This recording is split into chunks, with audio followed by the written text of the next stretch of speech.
నా పేరు శ్రీరామ్ శర్మ.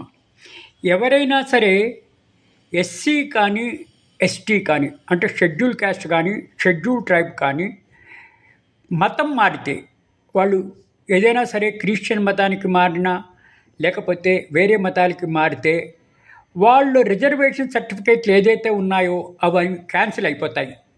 కులం మారిన తర్వాత, మతం మారిన తర్వాత ఈ విధంగా ఆ రిజర్వేషన్ ఏదైతే తీసుకున్నారో అది వాళ్ళకి ఇంకా వర్తించదు, అది చెల్లదు అని గౌరవ ఆంధ్రప్రదేశ్ హైకోర్టు ఒక తీర్పు చెప్పడం జరిగింది.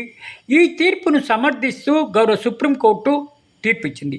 హిందూ, బౌద్ధ, సిక్కు మతాలు కాకుండా ఇతర మతాల్లోకి మారితే ఎస్సీ, ఎస్టీ హోదా రద్దు అవుతుందని గౌరవ సుప్రీంకోర్టు డివిజన్ బెంచి ఒక తీర్పు ఇవ్వడం జరిగింది.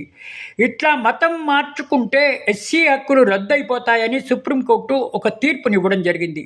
అంటే ఎస్సీ కానీ, ఎస్టీ కానీ కులం వారు వేరే మతానికి మారితే వాళ్ళకున్న కుల సర్టిఫికేటు క్యాన్సిల్ అయిపోతుంది.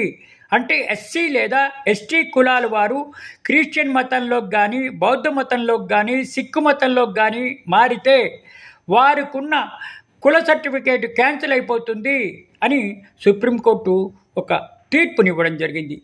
ఈ తీర్పు ద్వారా మనకు తెలిసేదేంటి, ఎవరైనా సరే ఎస్సీ, ఎస్టీ మతానికి మారితే వేరే మతాలకి, ఎస్సీ, ఎస్టీ కులాల వాళ్ళు తీసుకున్న కుల సర్టిఫికేట్ ఇంకా చెల్లదు అని ఈ విధంగా తీర్పు ఇవ్వడం జరిగింది గౌరవ సుప్రీంకోర్టు.